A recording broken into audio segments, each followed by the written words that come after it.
പരിശുദ്ധ പ്രവാചകൻ്റെ ഒരു ജീവിതം ലോകത്തെ ഇങ്ങനെ മാറ്റിമറിച്ചത് എങ്ങനെയെന്ന് പഠിക്കുമ്പോഴാണ് നമ്മൾ അത്ഭുതത്തോടുകൂടി ആ ജീവിതത്തെ മനസ്സിലാക്കേണ്ടി വരുന്നത്. പരിശുദ്ധ പ്രവാചകൻ ലോകത്തെ മാറ്റിമറിച്ചത് ഏറ്റവും ആദ്യത്തേത് ദൈവസങ്കല്പത്തിലുള്ള മാറ്റമായിരുന്നു. ഭൂമിയിൽ ആദ്യമായി മനുഷ്യൻ പ്രകൃതി ശക്തികളെ ആരാധിച്ചിരുന്നു. ഇടി ഒരു ദൈവം, മഴയൊരു ദൈവം, ആകാശം ഒരു ദൈവം, ഇങ്ങനെ പ്രകൃതി ശക്തികളൊക്കെ ദൈവങ്ങളാക്കി മാറിയിരുന്നു. സൂര്യനൊരു ദൈവം, ചന്ദ്രനൊരു ദൈവം, ഇങ്ങനെയായിരുന്നു. ഇങ്ങനെ വിശ്വസിച്ച ജനസമൂഹം അതിനുശേഷം സൂമോർഫിക് ഗോഡ്സ് എന്ന് പറയുന്ന മൃഗങ്ങളുടെ ഷേപ്പുള്ള ദൈവസങ്കല്പത്തിലേക്ക് മാറി. കാളയൊരു ദൈവം, പശു ഒരു ദൈവം, കുറുക്കനൊരു ദൈവം, ഇങ്ങനെ ഓരോ സ്ഥലത്ത് ദൈവസങ്കല്പത്തിന് സൂമോർഫിക് ഗോഡ്സ് എന്ന് പറയപ്പെടുന്ന ദൈവങ്ങളാണ്. അതിൻ്റെ അടുത്ത ഘട്ടം എത്തിയപ്പോൾ മനുഷ്യനും മൃഗം കൂടെ ചേരുന്ന ഒരു രൂപമായി ദൈവത്തിൻ്റെ ഭാവം. അപ്പോൾ നൂബിസ് എന്ന ദേവനുണ്ട് ഈജിപ്തുകാർക്ക്, പകുതി കുറുക്കൻ പകുതി മനുഷ്യൻ. ഇന്ത്യക്കാർക്ക് ഒരു നരസിംഹമുണ്ട്, പകുതി സിംഹം പകുതി മനുഷ്യൻ. ഈജിപ്തുകാരുടെ വലിയ ദേവനാണ് ഹോറസ്, തല പരുന്താണ്, ശരീരം മനുഷ്യൻ്റെയാണ്. യൂറോപ്പിലെ പ്രസിദ്ധനായ ഒരു ദേവനുണ്ടായിരുന്നു കാസ്റ്റർ, തല മനുഷ്യൻ്റെയാണ്, ഉടൽ കുതിരയുടെയാണ്. നമുക്ക് തന്നെ ഗണപതി സങ്കല്പമുണ്ട്, ആനയും മനുഷ്യനും കൂടെ ചേർന്ന സങ്കല്പം. അപ്പോൾ മിക്സഡ്, മൃഗവും മനുഷ്യനും ചേർന്ന ഒരു ദൈവഭാവം ഉണ്ടായി. അത് കഴിഞ്ഞപ്പോൾ മനുഷ്യൻ ആന്ത്രോപോമോർഫിക് ഗോഡ്സ് എന്ന സങ്കല്പം ഉണ്ടായി. ദൈവം മനുഷ്യനെ പോലിരിക്കും, 2 കണ്ണ്, ഒരു മൂക്ക്, ഒരു ചെവി, ഇങ്ങനെ ദൈവം മനുഷ്യനെ പോലിരിക്കുകയാണ്. ദൈവം മനുഷ്യനെ പോലെ ചിന്തിക്കും, മനുഷ്യ സ്ത്രീകളെ കണ്ടാൽ ദൈവത്തിന് വികാരം വരും, ഇങ്ങനെയൊക്കെയാണ് പരിപാടികൾ. അപ്പോൾ ഇതിങ്ങനെ വന്ന സമയത്താണ് മനുഷ്യൻ ദൈവത്തെ പോലെ ഇരിക്കുമെന്നുള്ള, ദൈവങ്ങൾ ഭൂമിയിൽ വന്ന് മനുഷ്യ സ്ത്രീകളുമായി ബന്ധമുണ്ടാക്കി കുട്ടികളെ ജനിപ്പിക്കും, ദൈവത്തിന് ഭാര്യ, മക്കൾ, ഇങ്ങനെയൊക്കെയുള്ള സങ്കല്പമാണ്. അങ്ങനെ ദൈവസങ്കല്പം സ്റ്റക്കായി നിൽക്കുന്ന അവസരത്തിൽ പരിശുദ്ധ പ്രവാചകൻ വന്ന് ദൈവസങ്കല്പത്തെ മാറ്റിമറിച്ചു. ഫോംലെസ് ഗോഡ്, ദൈവത്തിന് ഫോമില്ല, ദൈവത്തിന് കണ്ണിൽ പക്ഷെ കാണാം, ചെവിയിൽ പക്ഷെ കേൾക്കാം. Formless God. ആ ഫോംലെസ് ഗോഡ് എന്ന് പറയുന്നത് അതിഗംഭീരമായ ഒരു വിപ്ലവമാണ്. ദൈവത്തെ ഫോംലെസ് ആക്കി മാറ്റി. ദൈവത്തിന് ഭാര്യയില്ല, മക്കളുമില്ല, ദൈവത്തിന് പുത്രനുമില്ല, പുത്രിയില്ല. ദൈവം ദൈവമാണ്, മനുഷ്യൻ മനുഷ്യനാണ്. ഇത് അതിശ്രദ്ധേയമായ ഒരു സങ്കല്പം ദൈവസങ്കല്പത്തെ മാറ്റിമറിച്ചു. മറ്റു സമൂഹങ്ങളിൽ ദൈവം എണ്ണത്തിൽ വളരെ കൂടുതലായിരുന്നു. ഇന്ത്യയിൽ തന്നെ 33 കോടി ദേവന്മാരുണ്ടായിരുന്നു. യൂറോപ്യന്മാരുടെ ദൈവങ്ങളെല്ലാം കൂടെ എണ്ണിയാൽ 12,000-ന് മേളിലായിരുന്നു. ഈജിപ്തുകാരുടെ ദൈവങ്ങളെല്ലാം കൂടെ കൂട്ടിയ 1000-ന് മേളിലാണ്. പരിശുദ്ധ പ്രവാചകൻ പറഞ്ഞു, 1 ഗോഡ്, മോണോതെയിസം. ക്രിസ്തുവിന് 1400 വർഷങ്ങൾക്ക് മുമ്പ് അക്കനാത്തോൺ എന്ന് പറഞ്ഞൊരു ഒരു ഫറോ രാജാവാണ് ആദ്യം ഏകദൈവ വിശ്വാസം പറഞ്ഞത്. അയാളെ തല്ലിക്കൊന്നു, അയാളുടെ മോൻ തീയെ തല്ലിക്കൊന്നു, അതാണ് തൂത്തൻകാമൻ എന്ന് പറയുന്നത്. തൂത്തിനെ തല്ലിക്കൊന്നു. 22 വയസ്സായപ്പോഴേ മരിച്ച്. പിന്നെ മൂസ നബി ഏകദൈവ വിശ്വാസം പറഞ്ഞു, പിടിച്ചിരിക്കാൻ പ്രയാസം. പക്ഷെ ലോകചരിത്രത്തിൽ മറ്റുള്ളവരെല്ലാം പരാജയപ്പെട്ടപ്പം ഏകദൈവ വിശ്വാസം, ഭൂമിയിൽ ഒരു ദൈവമേ ഉള്ളൂ, ആ വിശ്വാസത്തിലേക്ക് ലോകത്തെ കൊണ്ടുവന്നത്, ഫോംലെസ് ഗോഡ് എന്ന സങ്കല്പം കൊണ്ടുവന്നത് പരിശുദ്ധ പ്രവാചകന്റെ ഈശ്വര സങ്കല്പത്തിലുള്ള അത്യത്ഭുതകരമായ വിപ്ലവമാണ്. ആ വിപ്ലവത്തിന്റെ ഭാഗമായ പരിശുദ്ധ പ്രവാചകൻ രണ്ടാമതൊരു വലിയ വിപ്ലവം ഉണ്ടാക്കി. ദൈവത്തോട് പ്രാർത്ഥിക്കേണ്ടത് എങ്ങനെ? പണ്ട് ദൈവത്തിന് തൃപ്തി വരണമെങ്കിൽ മനുഷ്യന്റെ കുഞ്ഞുങ്ങളെ ബലി കൊടുക്കണം. ഗ്രീക്കുകാര് ട്രോയ് യുദ്ധത്തിന് പോവുകയാണ്. ട്രോയ് യുദ്ധത്തിന് പോകുമ്പം ഒരു പെൺകുട്ടിയെ ബലി കൊടുക്കണം. അപ്പം ആരെങ്കിലും ഒരു പെൺകുട്ടിയെ ബലി കൊടുക്കാൻ കൊണ്ടുവന്നാൽ 5000 സ്വർണ്ണ നാണയം കൊടുക്കാമെന്ന് പറഞ്ഞു. അഗമെമ്നോൺ ആരും കൊടുത്തില്ല. യുദ്ധം ജയിക്കണ്ടേ?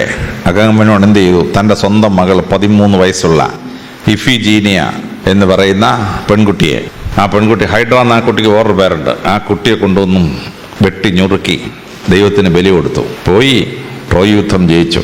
സ്വന്തം മക്കളെ ബലി കൊടുക്കണം. ഇബ്രാഹിം നബിയുടെ കാലത്ത് ഉണ്ടായിരുന്ന ആ തെറ്റിദ്ധാരണ, അദ്ദേഹം മകനെ ബലി കൊടുക്കണം ദൈവം പറഞ്ഞു, അങ്ങാർക്ക് അങ്ങ് തോന്നി. അങ്ങാര് മോനെ ബലി കൊടുക്കാൻ കൊണ്ടുപോയി. ദൈവം ഇടപെട്ടു, നീ കുഞ്ഞിനെ ബലി കൊടുക്കണ്ടെന്ന് പറഞ്ഞു, പകരം ആടിനെ ബലി കൊടുത്താളാൻ പറഞ്ഞു. അങ്ങനെയാണ് ഈ മട്ടൺ ബിരിയാണി ഉണ്ടാക്കുന്ന പരിപാടിയൊക്കെ നമ്മൾ പഠിച്ചത്. മട്ടണെ തിന്നുക, ദൈവം മനുഷ്യരെ വേണ്ട. അമേരിക്കയിലെ മായൻ സംസ്കാരവും അസ്ട്രക് സംസ്കാരവും അവര് എത്രത്തോളം മനുഷ്യന്റെ രക്തം ഒഴുക്കുന്നു അത്രത്തോളം ദൈവത്തിന് തൃപ്തിപ്പെടുമെന്നാണ്. UN പ്രസിദ്ധമായ ഒരു ഇതുണ്ട്, വേൾഡ് ഹെറിറ്റേജ് സൈറ്റ് ചിച്ചൻ ഇറ്റ്സയുടെ പിരമിഡ് ഉദ്ഘാടനം ചെയ്തപ്പോൾ 20,000 മനുഷ്യരെ കൊണ്ടുവന്ന് നെഞ്ച് പിളർന്ന ചങ്കും കൂപ്പോടും ദൈവത്തിന് കൊടുത്തു. എന്തിനാണ് ദൈവത്തിന് തൃപ്തിപ്പെട്ടത്? ഇങ്ങനെ മനുഷ്യബലി മൃഗബലിയിലേക്ക് മാറി. യഹൂദന്മാര് പെസഹ ആചരിക്കുമ്പോൾ ജെറുസലേം ദേവാലയത്തിൽ ആടിനെ ബലി കഴിക്കും. Sisters AD 56 കണക്കെടുത്തു. 2,56,000 ആടുകളെയാണ് ബലിയഴിച്ചതെന്നാണ് കണക്കെടുത്തത്. 2,56,000 ആടുകൾ. അങ്ങനെ ആടിൻ്റെ ബലി നടന്നുകൊണ്ടിരിക്കുന്ന അവസരത്തിലാണ് യേശുക്രിസ്തു വന്നിട്ട് ആ ബലിയെ അഗ്രികൾച്ചറൽ പ്രോഡക്ട്സ് ഉപയോഗിച്ച് പ്രാർത്ഥിക്കാമെന്ന് പഠിപ്പിച്ചത്. അപ്പവും വീഞ്ഞും വെച്ച് പ്രാർത്ഥിക്കുക. അപ്പവും വീഞ്ഞും അഗ്രികൾച്ചറൽ പ്രോഡക്ട്സ് ആണ്. അങ്ങനെ അഗ്രികൾച്ചറൽ പ്രോഡക്ട്സ് ഉപയോഗിച്ചുള്ള ഒരു പ്രാർത്ഥനയായി മാറി. അങ്ങനെ കാനിബാളിസത്തിൽ തുടങ്ങി മൃഗബലി എന്ന് പറയുന്ന സുവോളജിക്കൽ ബലിയായി, പിന്നെ ബോട്ടാണിക്കൽ ബലിയായി. അങ്ങനെ ഇരിക്കുന്ന സമയത്താണ് പരിശുദ്ധ പ്രവാചകൻ അത്ഭുതകരമായ വിപ്ലവം ഉണ്ടാക്കിയത്. പ്രവാചകൻ പറഞ്ഞു, ദൈവത്തെ സന്തോഷിപ്പിക്കാൻ ഒരു മൃഗത്തെയും കൊല്ലണ്ട, ഒരു സസ്യത്തെയും കൊല്ലണ്ട, നിങ്ങൾ ദൈവത്തോട് നേരിട്ടങ്ങ് പ്രാർത്ഥിച്ചാൽ മതി. No form of worship, no bloodshed is required. ദൈവത്തോട് പ്രാർത്ഥിക്കാൻ. അങ്ങനെ ഈ ബലി എന്ന സങ്കല്പം മാറ്റി നേരിട്ട് ദൈവത്തോട് പ്രാർത്ഥിക്കേണ്ട സിസ്റ്റം കൊണ്ടുവന്നു. ആ സിസ്റ്റം കൊണ്ടുവന്നപ്പോൾ പ്രവാചകൻ ചെയ്തത് അത്യത്ഭുതകരമായ ഒരു മെഡിക്കൽ സയൻസാണ്. പ്രവാചകൻ പ്രാർത്ഥിക്കാൻ നേരം സമയം ഫിക്സ് ചെയ്തു. വെളുപ്പം കാലത്ത് 4 മണിക്ക് കമ്പൽസറി അല്ലാത്തൊരു നിസ്കാരമുണ്ട്. പക്ഷെ കമ്പൽസറി നിസ്കാരങ്ങൾ 5 എണ്ണം. സൂര്യൻ ഉദിക്കുന്നു, സൂര്യനെ കാണാൻ വയ്യ, സൂര്യരശ്മികൾ കാണാം, ഒരു നിസ്കാരം. ഒരു വടി നാട്ടിയാൽ വടിക്ക് നിഴലില്ലാതാവുന്ന അവസരത്തിൽ മിഡ് ഡേ സൂര്യൻ നേരെ വടിയുടെ മേളിൽ വരുന്ന സമയത്ത് 2ാമത്തെ നിസ്കാരം. ഒരു വടി നാട്ടിയാൽ വടിയുടെ നീളവും നിഴലിൻ്റെ നീളവും ഈക്വൽ ആവുമ്പോൾ സൂര്യരശ്മികൾ 45 ഡിഗ്രി ആംഗിൾ വരുമ്പോൾ അടുത്ത നിസ്കാരം. സൂര്യൻ അസ്തമിച്ചു, സൂര്യനെ കാണാൻ വയ്യ, സൂര്യരശ്മികൾ കാണാം, അടുത്ത നിസ്കാരം. ചന്ദ്രൻ ഉദിച്ചു കഴിഞ്ഞാൽ ചന്ദ്രരശ്മികൾ കൊണ്ട് വടിയുടെ നീളവും നിഴലിൻ്റെ വീതവും ഈക്വൽ ആവുമ്പോൾ അടുത്ത നിസ്കാരം. 5 കമ്പൽസറി നിസ്കാരം. നാസയിലെ റോക്കറ്റ് വിക്ഷേപണ കേന്ദ്രത്തിലെ ശാസ്ത്രജ്ഞന്മാർ ഈ സമയമൊക്കെ ശ്രദ്ധിച്ചപ്പോൾ അത്ഭുതപ്പെട്ടുപോയി. കാരണം സൂര്യൻ്റെയും ചന്ദ്രൻ്റെയും പ്രപഞ്ചത്തിൻ്റെയും നീക്കങ്ങളനുസരിച്ച് മനുഷ്യൻ്റെ ശരീരത്തിൽ ഒരു ബയോളജിക്കൽ ക്ലോക്കുണ്ട്. ഈ ബയോളജിക്കൽ ക്ലോക്ക് ടേൺ ചെയ്യുന്ന പോയിൻറ്റ്സാണ് ഈ 5 എണ്ണം. ആ ബയോളജിക്കൽ ക്ലോക്ക് ടേൺ ചെയ്യുന്ന സമയത്ത് പ്രാർത്ഥിച്ചാൽ മനുഷ്യന് ആരോഗ്യം മാത്രമല്ല ബുദ്ധിശക്തിയും കിട്ടുന്ന അത്ഭുതം അവിടെ നടക്കുകയാണ്. വെളുപ്പിന് 4 മണി എന്ന് പറഞ്ഞാൽ കമ്പൽസറി അല്ലാത്ത നിസ്കാരം വെച്ചിരിക്കുന്ന സമയമോ അത് മനുഷ്യന്റെ തലച്ചോറിന് ഏറ്റവും കൂടുതൽ ബുദ്ധിശക്തി ഉണ്ടാകുന്ന സമയമാണ്. ഭാരതീയ പുരാണങ്ങൾ പറയുന്നു, ബ്രഹ്മമുഹൂർത്തേ ഉത്തിഷ്ഠേ. ബ്രഹ്മമുഹൂർത്തം വെളുപ്പിന് 4 AM തലച്ചോറിന് ഏറ്റവും ബുദ്ധി ഉണ്ടാകുന്ന സമയം. അപ്പോൾ പ്രപഞ്ചത്തിന്റെ നീക്കങ്ങൾ അനുസരിച്ച്, സൂര്യന്റെയും ചന്ദ്രന്റെയും നക്ഷത്രങ്ങളുടെ നീക്കങ്ങൾ അനുസരിച്ച് മനുഷ്യ ശരീരത്തിൽ മാറ്റമുണ്ടാകുന്ന സമയത്ത് പ്രാർത്ഥന കൊണ്ട് ഫിക്സ് ചെയ്തു പ്രവാചകൻ. തലച്ചോറിന് ഏറ്റവും ബുദ്ധി ഉണ്ടാകുന്ന സമയത്ത് പ്രാർത്ഥന കൊണ്ട് ഫിക്സ് ചെയ്തു പ്രവാചകൻ. 1400 കൊല്ലത്തിന് മുമ്പ് ഒരു MBBS പഠിച്ചിട്ടില്ലാത്ത പ്രവാചകൻ ഇത്ര ഗഹനമായ ഒരു മെഡിക്കൽ പ്രിൻസിപ്പിൾ എങ്ങനെ മനസ്സിലാക്കി എന്നുള്ളത് ഡോക്ടർമാരെ അമ്പരപ്പിക്കുന്ന ഒരു സംഭവമാണ്. അമ്പരപ്പിക്കുന്ന സംഭവം. പ്രാർത്ഥനയുടെ സമയം ഫിക്സ് ചെയ്തു. ആ പ്രാർത്ഥിക്കാൻ നേരം ലോകത്തിൽ എവിടെയാണെങ്കിലും പ്രാർത്ഥിക്കാം. മറ്റു മതങ്ങൾക്ക് പ്രാർത്ഥിക്കണമെങ്കിൽ പ്രതിമ വേണം, വലിയ പ്രതിമ വേണം, അല്ലെങ്കിൽ ചിത്രങ്ങൾ വരച്ച് അതിന് മുമ്പിൽ വേണം, ഇല്ലെങ്കിൽ ഫോട്ടോഗ്രാഫിക് പ്രൊജക്ഷൻസ് വേണം, അതല്ലെങ്കിൽ വിശാലമായ ആരാധനാലയം വേണം, അതിന് കൊടിമരം വേണം, ഗോപുരം വേണം. പ്രവാചകൻ പറഞ്ഞു, ഇതൊന്നും ദൈവത്തിൻ്റെ മുമ്പാകെ പ്രാർത്ഥിക്കാൻ വേണ്ട. ഒരു വിഗ്രഹം ഉണ്ടാക്കണ്ട, ഒരു ചിത്രവും വരയ്ക്കണ്ട, ഒരു രൂപവും പ്രൊജക്റ്റ് ചെയ്യണ്ട, ദേവാലയത്തിന് ഗോപുരം വേണ്ട, ദേവാലയത്തിന് കൊടിമരവും വേണ്ട. എനിവേർ യു ക്യാൻ പ്രേ. നിങ്ങളും ദൈവവും തമ്മിൽ ഒരു തടസ്സവും വേണ്ട. ഞങ്ങളെപ്പോൾ ആളുകൾ ട്രെയിനിൽ യാത്ര ചെയ്യുമ്പോൾ ഞങ്ങൾക്ക് മനസ്സിന് കുളിർമ ഉണ്ടാകുന്ന അനുഭവമുണ്ട്. പെട്ടെന്ന് ബാങ്ക് വിളിക്കും. ബാങ്ക് വിളിച്ചു കഴിഞ്ഞാൽ ട്രെയിനിൽ യാത്ര ചെയ്യുന്ന മുസ്ലിങ്ങൾ പെട്ടെന്ന് നടുക്കോട്ട് വന്ന് മുട്ടുകുത്തി ഒരു നിസ്കാരം, ചെറിയൊരു തോർത്ത് വിരിച്ച് ഒരൊറ്റ നിസ്കാരം. മറ്റുള്ള മതക്കാർക്ക് പരസ്യമായി പ്രാർത്ഥിക്കാൻ എന്തൊരു നാണക്കേടാണ്. മുസ്ലിങ്ങൾക്ക് പ്രശ്നമില്ല. ഓടുന്ന ട്രെയിനിൽ മുട്ടുകുത്തി നിസ്കരിക്കുന്ന മുസ്ലിമിനെ കാണുമ്പോൾ മനസ്സിൽ വളരെ സന്തോഷം ഉണ്ടാവും. ഈശ്വരനോട് പ്രാർത്ഥിക്കാം. ഒരു തടസ്സവും വേണ്ട, ഒരു മീഡിയവും വേണ്ട, ഒരു പ്രതിമയും വേണ്ട, ഒരു ചിത്രവും വേണ്ട. യു ക്യാൻ പ്രേ. ഇത് പ്രാർത്ഥനയുടെ വലിയ അത്ഭുതമാണ്. പരിശുദ്ധ പ്രവാചകൻ മനുഷ്യൻ്റെ പ്രാർത്ഥന അവൻ്റെ ജീവിത സാഹചര്യവുമായും പ്രപഞ്ചത്തിൻ്റെ സത്യവുമായും കൂട്ടി യോജിപ്പിച്ചു എന്നുള്ളതാണ് അതിഗംഭീരമായ പ്രാർത്ഥന. ആ പ്രാർത്ഥനയുടെ ഭാഗമായിട്ട് പരിശുദ്ധ പ്രവാചകൻ 3ാമതൊരു സിസ്റ്റം ഉണ്ടാക്കി. അതാണ് നോമ്പ് അല്ലെങ്കിൽ ഉപവാസം എന്ന് പറയുന്നത്. മറ്റു മതങ്ങൾക്കൊക്കെ ഉപവാസമാണ്. ഉപവാസം എന്ന് പറഞ്ഞാൽ ലെസർ ലൈഫ്, പൂർണ്ണതയില്ലാത്ത ജീവിതം എന്നാണ് ഉപവാസം എന്ന വാക്കിൻ്റെ അർത്ഥം. പ്രവാചകന് ഉപവാസം എന്നുള്ള വാക്കെടുത്തില്ല, പ്രവാചകൻ നോമ്പ് എന്ന വാക്കെടുത്തു. ആ നോമ്പിന് ക്ലാസിക്കൽ അറബിയിൽ രോഗങ്ങളെ സൗഖ്യമാക്കുന്ന കാലം എന്നാണ് അർത്ഥം. എന്നാൽ കൊളോക്കിയൽ അറബിയിൽ വെയിലത്ത് നിന്ന് തണലത്തേക്ക് മാറി നിൽക്കുന്ന അവസ്ഥ എന്നാണ് ആ വാക്കിൻ്റെ അർത്ഥം. അപ്പോൾ ക്ലാസിക്കൽ അറബിയിലാണെങ്കിലും കൊളോക്കിയൽ അറബിയിലാണെങ്കിലും ആ നോമ്പെന്ന വാക്കിന് ഭയങ്കര അർത്ഥമുള്ളൊരു വാക്കാണ്. അപ്പോൾ മറ്റു മതങ്ങൾ പറഞ്ഞു ഇറച്ചി തിന്നരുത്, മീൻ തിന്നരുത് എന്നൊക്കെ പറഞ്ഞു. പ്രവാചകൻ പറഞ്ഞു, നിങ്ങൾ തിന്നുന്ന ആഹാരത്തിലല്ല പ്രശ്നം, നിങ്ങൾ 12 മണിക്കൂർ സൂര്യനുദിച്ച് സൂര്യാസ്തമിക്കുന്ന കാലം വരെ പട്ടിണിയിരിക്കണം, ഒന്നും വെള്ളം പോലും അകത്തോട്ട് പോകരുത്, അങ്ങനെ നോമ്പ് അനുഷ്ഠിക്കണം. മറ്റു പല മതക്കാരും മുസ്ലിങ്ങളെ കളിയാക്കാൻ തുടങ്ങി. ഇതെന്തൊരു നോമ്പപ്പ, 12 മണിക്കൂർ പട്ടിണി ഇരിക്കുക, പിന്നെ ബിരിയാണി അടിച്ച് കയറ്റുക, ഇതെന്തൊരു നോമ്പെന്ന്. പക്ഷേ ഇതിൻ്റെ രഹസ്യം എന്താണെന്ന് കണ്ടുപിടിച്ചത് അമേരിക്കയിലെ റോക്കറ്റ് വിക്ഷേപണ കേന്ദ്രത്തിലെ ശാസ്ത്രജ്ഞന്മാരാണ്. ഈ റോക്കറ്റിൽ പോകുന്ന സമയത്ത് വെയ്റ്റ്ലെസ്നെസ്സാണ്, ഗ്രാവിറ്റി ഇല്ലല്ലോ. അതുകൊണ്ട് മനുഷ്യനിങ്ങനെ ഒഴുകി നടക്കും. നമുക്ക് ഇരുന്നൊരു മേശപ്പുറത്ത് ആഹാരം കഴിക്കാൻ പറ്റില്ല, കാര്യം ആഹാരം ഇങ്ങോട്ട് എടുത്ത ഉടനെ ആഹാരം പറന്നങ്ങ് പോകും. അതുകൊണ്ട് റോക്കറ്റിൽ പോകുന്ന ആളുകൾക്ക് ഈ ആഹാരം ഒരു കുഴലിനകത്ത് ഇതിനകത്ത് നിറച്ചിട്ട് കുഴലിനകത്ത് കയറ്റി ഞെക്കി ഞെക്കി ഞെക്കി വായിക്കകത്താക്കി ഭക്ഷിക്കണം. അപ്പോൾ ഈ യന്ത്രത്തിനെങ്കിലും എന്തെങ്കിലും കേട് വന്നാൽ ഈ ആള് പട്ടിണി കിടന്ന് മരിച്ചു പോകും റോക്കറ്റിനകത്ത്. അപ്പോൾ അങ്ങനെ പട്ടിണി കിടക്കേണ്ടതെന്നാൽ എന്ത് സംഭവിക്കും? ഇത് അമേരിക്കയിലെ ശാസ്ത്രജ്ഞന്മാർ ഗവേഷണം നടത്തി. അപ്പോഴാണ് അത്ഭുതകരമായ ഒരു രഹസ്യം കണ്ടെത്തിയത്.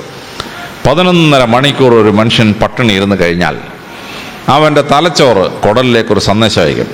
കാരണം ഈ ആൾ പട്ടിണി കിടന്ന് മരിക്കാൻ പോവുകയാണെന്നും തലച്ചോറ് തെറ്റിദ്ധരിച്ച ശേഷം ഒരു മെസ്സേജ് കുടലിലോട്ട് കൊടുക്കും, ഇവൻ ചാവാൻ പോവാണ്, അതുകൊണ്ട് ഇവനെ രക്ഷിക്കണം. അപ്പോൾ കുടലിൻ്റെ ഇന്നർ ലൈനിങ് പെരിറ്റോണിയം എന്ന് പറയും. ആ പെരിറ്റോണിയത്തിനകത്ത് കണ്ണുകൊണ്ട് കാണാൻ പറ്റത്തില്ല, പക്ഷേ മൈക്രോസ്കോപ്പിക് ക്രാക്ക് വീഴും. എന്നിട്ട് അതിനകത്തൂടെ കുടലിനകത്തോട്ടൊരു എൻസൈം ഊർന്നിറങ്ങും. അത് ശരീരം വലിച്ചെടുത്ത് കഴിഞ്ഞാൽ ശരീരത്തിന് അത്ഭുതകരമായ ശക്തിയും അത്ഭുതകരമായ ഓട്ടോ ഇമ്മ്യൂൺ കപ്പാസിറ്റി, രോഗപ്രതിരോധ ശക്തി വർദ്ധിക്കുന്ന ഒരു ഫിനോമിനൻ ശരീരത്തിലുണ്ടാവും. 11.5 മണിക്കൂർ പട്ടിണിയെ പറ്റുള്ളൂ. അതുവരെ അതിനിടയ്ക്ക് ഒരു ഗ്ലാസ് വെള്ളം കുടിച്ചാൽ പോയി. അപ്പോൾ അങ്ങനെ 11.5 മണിക്കൂർ പട്ടിണി ഇരിക്കുമ്പോൾ സംഭവിക്കുന്ന ഈ അത്ഭുതം അമേരിക്കൻ ശാസ്ത്രജ്ഞന്മാർ കണ്ടെത്തി. അപ്പോൾ ശരിക്ക് സൂര്യോദയം മുതൽ സൂര്യാസ്തമനം പട്ടിണി ഇരുന്നാൽ സംഭവിക്കുന്ന എന്തെന്ന് ചോദിച്ചാൽ, അവൻ്റെ ശരീരം പെട്ടെന്ന് ഈ ഓട്ടോ ഇമ്മ്യൂൺ സിസ്റ്റം അലർട്ട് ചെയ്യുന്ന എൻസൈംസ് കുടലിലേക്ക് ഊർന്നിറങ്ങും. അത് വലിച്ചെടുത്ത് കഴിഞ്ഞാൽ ആ മനുഷ്യന് രോഗപ്രതിരോധ ശക്തി വർദ്ധിക്കുകയും ഓർഡിനറി ഇൻഫെക്ഷൻസ് തടയാനുള്ള കപ്പാസിറ്റി കിട്ടുകയും ചെയ്യും. ഇനി അങ്ങനെയുള്ള കപ്പാസിറ്റി കിട്ടുന്നതിൻ്റെ ഭാഗമായി നമുക്ക് ചില പ്രത്യേക രോഗങ്ങളെ റെസിസ്റ്റ് ചെയ്യാൻ പറ്റും. അതിലൊന്നാണ് ക്യാൻസർ. ക്യാൻസർ എന്ന് പറഞ്ഞാൽ ഓട്ടോ ഇമ്മ്യൂൺ കപ്പാസിറ്റി കുറയുമ്പോൾ ശരീരത്തിലെ സെൽ ഡിവിഷൻ അൺകൺട്രോൾഡ് ആകുമ്പോൾ ഉണ്ടാകുന്നൊരു സംഭവമാണ് ഈ ക്യാൻസർ. ശരിക്കും നോമ്പ് നോക്കുന്നൊരു മുസ്ലിമിന് ക്യാൻസർ വരാനുള്ള സാധ്യത വളരെ കുറവാണ്. നിങ്ങൾ RCCയിൽ പോയി ഏറ്റവും കുറവ് ക്യാൻസർ വരുന്ന ആർക്കാണെന്ന് ചോദിച്ചാൽ ഡോക്ടർമാർ എപ്പോഴും പറഞ്ഞുതരും, നെറ്റിയിൽ താഴമ്പുള്ള മുസ്ലിം വളരെ അപൂർവമായിട്ട് ക്യാൻസർ പിടിച്ച് റീജിയണൽ ക്യാൻസർ സെൻ്റർ ചെല്ലാറുള്ളൂ. ഹെറിഡിറ്ററി ക്യാൻസർ ഉണ്ട്, തടയാൻ പറ്റത്തില്ല. അപ്പനും വല്യപ്പനും എല്ലാം ഒരേ ക്യാൻസർ വരികയാണെങ്കിൽ, സ്ത്രീകളുടെ പല തലമുറ ബ്രസ്റ്റ് ക്യാൻസർ വന്നുകൊണ്ടിരിക്കുന്ന തലമുറയാണെങ്കിൽ ആ ഹെറിഡിറ്ററി ക്യാൻസർ വരും. അല്ലാതെ ജീവിതചര്യ കൊണ്ടുണ്ടാകുന്ന ക്യാൻസറുകളുണ്ടല്ലോ, ആ ക്യാൻസർ വളരെ അപൂർവമായിട്ട് നെറ്റിയിൽ താഴമ്പുള്ള നോമ്പ് നോക്കുന്ന ഒരു മുസ്ലിമിന് വരികയുള്ളൂ. എയ്ഡ്സ് രോഗം വരാനുള്ള സാധ്യത വളരെ കുറവാണ്. കാരണം അക്വയർഡ് ഇമ്മ്യൂണിറ്റി ഡെഫിഷ്യൻസിയാണ് എയ്ഡ്സ്. ആ ഇമ്മ്യൂണിറ്റി ശക്തിപ്പെടുന്നതുകൊണ്ട്, നോമ്പ് നോക്കുമ്പോൾ ശക്തിപ്പെടുന്നതുകൊണ്ട് സാധാരണ ഒരു എയ്ഡ്സ് പിടിക്കുകയില്ല.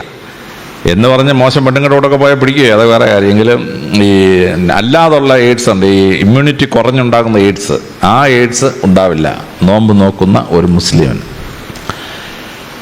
1400 കൊല്ലത്തിന് മുമ്പ് ഒരു MBBS പഠിക്കാത്തൊരു പ്രവാചകൻ എങ്ങനെ ഇങ്ങനൊരു മെഡിക്കൽ പ്രിൻസിപ്പിൾ കണ്ടുപിടിച്ചു? ഡോക്ടർമാർ അമ്പരന്ന് പോവുകയാണ്, അത്ഭുതകരമാണ്.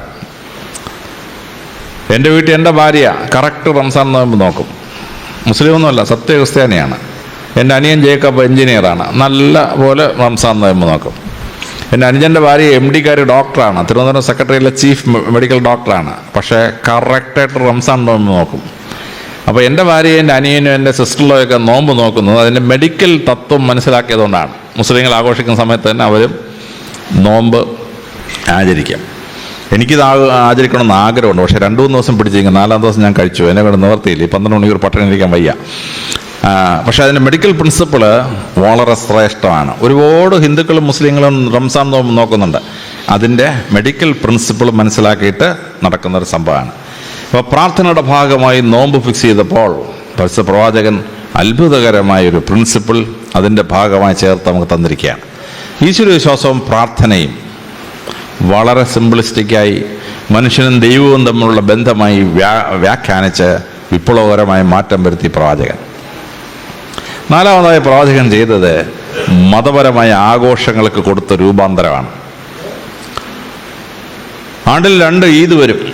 ആ ഈദിന് ആഘോഷിക്കാൻ പരിശുദ്ധ പ്രവാചകൻ പറഞ്ഞു, ഒരു മൃഗങ്ങളെ നിങ്ങൾ എഴുന്നള്ളിക്കണ്ട, നിങ്ങൾ ഒരു വെടിക്കെട്ട് നടത്തണ്ട, കരിയും കരിവിനൊന്നും വേണ്ട. മൃഗങ്ങൾ എഴുന്നള്ളിക്കാനാണെങ്കിൽ പരിശുദ്ധ പ്രവാചകൻ ഉത്തരവിട്ടാൽ അറബി ദേശത്തെ ഒട്ടകങ്ങളെല്ലാം വരട്ടെ മാർച്ചിനെന്ന് പറഞ്ഞാൽ 15,000 ഒട്ടകം വന്നതിനായിരുന്നു മാർച്ചിന്. നമ്മൾ ആനയെ എഴുന്നള്ളിക്കുന്ന ഒട്ടകത്തെ എഴുന്നള്ളിച്ചൂടെ? പ്രവാചകൻ പറഞ്ഞു, മൃഗങ്ങൾ എഴുന്നള്ളിക്കുക അല്ല മനുഷ്യൻ്റെ ഫെസ്റ്റിവൽ. മനുഷ്യൻ്റെ ഫെസ്റ്റിവലിന് വെടിമരുന്ന് പൊട്ടിക്കുകയല്ല വേണ്ടത്. മനുഷ്യൻ്റെ ഫെസ്റ്റിവലിന് നിങ്ങൾ ഈദ് ആഘോഷിക്കണമെങ്കിൽ മധുരം ഉണ്ടാക്കി ആ മധുരം കൊണ്ടുപോയി അയലോകത്തെ ജനങ്ങളെ കൊടുത്ത് അവരെ തൃപ്തിപ്പെടുത്തി ഒന്ന് സന്തോഷിപ്പിച്ച ശേഷം നിങ്ങൾ വന്ന് നോമ്പാചരിക്കുക, ഈദ് ആഘോഷിക്കുക. ആ ഈദ് ആഘോഷിക്കുന്നതിൻ്റെ ഭാഗമായി മനുഷ്യർ ഈ മധുരം കൊടുക്കാൻ തുടങ്ങി. ഈജിപ്തിലും എത്യോപ്യയിലും ഒക്കെ മനുഷ്യർക്ക് മധുരം എന്നുള്ള വാക്കാണ് ഹലാവ. അവർ ഹലാവ ഉണ്ടാക്കി മനുഷ്യർ കൊണ്ട് കൊടുത്ത് സന്തോഷിപ്പിച്ച് തിരിച്ചു വരും. ആ ഹലാവ കേരളത്തിൽ വന്ന് നമ്മളതിനെ ഹൽവയാക്കി മാറ്റി. അങ്ങനെ ഹൽവ ഉണ്ടാക്കാൻ തുടങ്ങി. ഇപ്പോൾ ലോകത്തിലെ ഏറ്റവും ബെസ്റ്റ് ഹൽവ കോഴിക്കോടൻ ഹൽവയും പൊന്നാനി ഹൽവയാണ്. ഇപ്പോൾ ഈജിപ്തുകാരനോ എത്യോപ്യക്കാരനും ഹൽവ അതിനുണ്ടെങ്കിൽ നമ്മൾ അങ്ങോട്ട് കൊടുക്കുന്ന ഹൽവ. അതാണ് ഹൽവയ്ക്കുണ്ടായ രൂപാന്തരം. അഫ്ഗാനിസ്ഥാനിലും പാകിസ്ഥാനിലും ഒക്കെ മധുരം എന്ന വാക്ക് അവരുടെ ഭാഷയിൽ അത് ജിലേബ് എന്നാണ് വാക്ക്. അവർ ജിലേബ് ഉണ്ടാക്കി കൊടുക്കാൻ തുടങ്ങി. ആ ജിലേബ് ഇന്ത്യയിൽ വന്നപ്പോൾ ജിലേബി എന്നായി. മധുരം കൊടുത്തിട്ട് ദൈവത്തെ ഉത്സവം ആഘോഷിച്ചാണ്. തുർക്കികൾ പറഞ്ഞു, മധുരം മാത്രം കൊടുത്തിട്ട് എന്ത് കാര്യം, വയറ് നിറയണ്ടേ? തുർക്കികൾ ഈദ് ആഘോഷിക്കാൻ വേണ്ടി ആട്ടിറച്ചിയും ചോറും കൂടെ ചേർത്തൊരു സാധനം ഉണ്ടാക്കി. അതിനെ അവർ വിളിച്ച പേരാണ് ഈദ് അൽ ബിരിയാം. തുർക്കി ഭാഷയിൽ ബിരിയാം എന്ന് പറഞ്ഞാൽ സന്തോഷം, ഈദിൻ്റെ സന്തോഷം, ഈദ് അൽ ബിരിയാം. അങ്ങനെ ഈദ് അൽ ബിരിയാം ബോംബെയിലെത്തിയപ്പോൾ ബിരിയാമിയായി. കേരളത്തിൽ വന്നപ്പോൾ നമുക്ക് ഇഷ്ടമുള്ള സാധനം ആണി അതിൻ്റെ കൂടെ ചേർത്ത് അങ്ങനെ ബിരിയാണി എന്നാക്കി മാറ്റിക്കളഞ്ഞു. നല്ലൊരു വാക്കിനെ, സന്തോഷം എന്നുള്ള വാക്കിനകത്ത് ആണി ചേർക്കാൻ മലയാളിക്കുള്ളത് വേറെ ആർക്കുണ്ടെങ്കിലും പറ്റുക. അങ്ങനെ തുർക്കികൾ ഈദ് ആഘോഷിക്കാൻ വേണ്ടി ആട്ടിറച്ചിയും ചോറും ഉപയോഗിച്ചിട്ടാണ് ഈ ബിരിയാണി ഉണ്ടാക്കിയത്. മലയാളികൾ എന്ത് ചെയ്ത് എക്സ്പെരിമെൻ്റ് ചെയ്യാൻ തുടങ്ങി. അവൻ കപ്പ ബിരിയാണി, ചക്ക ബിരിയാണി, മീൻ ബിരിയാണി. ഇന്നാളെ ഞാൻ വടക്കോട്ട് പോയ സമയത്ത് രാത്രി 9 മണി കഴിഞ്ഞ് പോയി. ഹോട്ടൽ അടച്ചു പോലെ എന്ന് വെച്ചൊരു ഹോട്ടലിൽ കയറി. ഞാൻ ഇവിടെ ഉണ്ടെന്ന് ചോദിച്ചു. അവൻ പറഞ്ഞു വെണ്ടയ്ക്ക ബിരിയാണി ഉണ്ടെന്ന് പറഞ്ഞു. തുർക്കികൾ പോലും സ്വപ്നം കണ്ടുണ്ടാവില്ല വെണ്ടയ്ക്ക ബിരിയാണി ഉണ്ടാക്കാം. അതും മലയാളികളുടെ പരിപാടിയാണ്. അപ്പോൾ മനുഷ്യന് വയറുന്ന വെച്ച് ആഹാരം കൊടുക്കുക, അവന് മധുരം കൊടുക്കുക. അങ്ങനെ വേണം മതപരമായ ആഘോഷങ്ങൾ നടത്താൻ. അല്ലാതെ ആനയെ കൊണ്ടൊന്ന് ഉത്സവം നടത്തി എൻ്റെ ആന വേണമെങ്കിൽ 4 ചവിട്ടിക്കൊന്ന് വെടിക്കെട്ട് നടത്തി വെടി പൊട്ടി 102 ചാവുക, ഇങ്ങനെയൊക്കെയാണോ ഉത്സവം? പ്രവാചകൻ പറഞ്ഞ് പാടില്ല.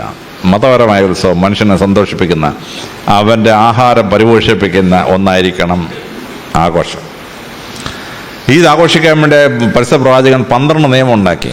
ഓരോ നിയമവും എത്ര ശ്രദ്ധേയമാണെന്ന് നമ്മൾ ആലോചിക്കുമ്പോഴാണ് മനസ്സിലാവുന്നത്. ഈദ് ആഘോഷിക്കാൻ പരിശുദ്ധ പ്രവാചകൻ പറഞ്ഞു, മേൽക്കൂരയുള്ള ഒരു സ്ഥലത്തും ഈദ് ആഘോഷിച്ചേക്കരുത്. ഈദ് ഗാഹിൽ പോയി, ഓപ്പൺ സ്പേസിൽ പോയി ഈദ് ആഘോഷിച്ചോണം. അള്ളാഹുവും മനുഷ്യനും തമ്മിൽ ഒരു ബാരിയറും പാടില്ല, ഒരു തടസ്സവും പാടില്ല. റൂഫുള്ള സ്ഥലത്ത് വെച്ചിട്ട് ഈദ് ആഘോഷിക്കരുത്. മനുഷ്യൻ നേരെ ദൈവത്തോട് പ്രാർത്ഥിക്കണം. No barriers in between. പരിശുദ്ധ പ്രവാചകൻ പറഞ്ഞു, ഈദ് ആഘോഷിക്കണമെങ്കിൽ മണ്ണിൽ ചവിട്ടുന്ന ഈദ് ആഘോഷിക്കണം. ഒരു ചെരുപ്പും കാലിലെങ്ങും പാടില്ല. മനുഷ്യൻ മണ്ണാണ്, അവൻ മണ്ണിലേക്ക് പോകും. ആ മണ്ണിൽ ചവിട്ട് നിന്നിട്ട് ഞാൻ ആരാണെന്ന് മനസ്സിലാക്കിയിട്ട് വേണം അവൻ ഈദിന് പ്രാർത്ഥിക്കാൻ. വേറും മണ്ണിൽ ചവിട്ടി വേണം അവൻ പ്രാർത്ഥിക്കാൻ. പരിശുദ്ധ പ്രവാചകൻ പറഞ്ഞു, ഈദ് ആഘോഷിക്കാൻ പോകുമ്പോൾ ആ പോകുന്ന വഴി കൂടെ തിരിച്ചു വരരുത്. പോകുന്ന വഴി കൂടെ തിരിച്ചു പോയവൻ തന്നെ തിരിച്ചു വന്നേ. ഈദ് പ്രാർത്ഥിച്ചു കഴിഞ്ഞാൽ man should be completely transformed as a new human being. അതുകൊണ്ട് ഒരു വഴി കൂടെ ഈദിന് പോയാൽ വേറൊരു വഴി കൂടെ കറങ്ങിയിട്ടേ വീട്ടിലെത്താവൂ. He shall be completely transformed. Eid ആഘോഷിക്കാൻ പരിശുദ്ധ പ്രവാചകൻ ഉണ്ടാക്കിയ 12 നിയമങ്ങൾ വായിച്ച് ഞാൻ അത്ഭുതപ്പെട്ടു പോയി. എന്തൊരു ശാസ്ത്രീയമായ, എന്തൊരു ഒരു വ്യക്തമായ പ്രിൻസിപ്പിളിലാണ് ഒരു ഈദ് ആഘോഷിക്കാൻ പരിശുദ്ധ പ്രവാചകൻ ലോകത്തെ പഠിപ്പിച്ചത്. ലോകത്തിൽ ഏതെങ്കിലും മതം ഇങ്ങനെ സിംപ്ലിസ്റ്റിക്കായി മറ്റാർക്കും പരിക്ക് പറ്റാത്ത സന്തോഷിപ്പിക്കുന്നൊരു ഉത്സവം ഓർഗനൈസ് ചെയ്തിട്ടുണ്ടോ? ഇല്ല. അവിടെയാണ് ഈദ് ആഘോഷിക്കാൻ പരിശുദ്ധ പ്രവാചകൻ ഉണ്ടാക്കിയ 12 നിയമങ്ങളും നമ്മളെ അത്ഭുതപ്പെടുത്തുന്നത്. മതത്തിൻ്റെ ആഘോഷങ്ങൾക്ക് പ്രവാചകൻ മാറ്റം വരുത്തി. 5-മതായി പരിശുദ്ധ പ്രവാചകൻ ചെയ്തത് വളരെ ശ്രദ്ധേയമായ ഒരു തത്വമാണ് മനുഷ്യാവകാശം.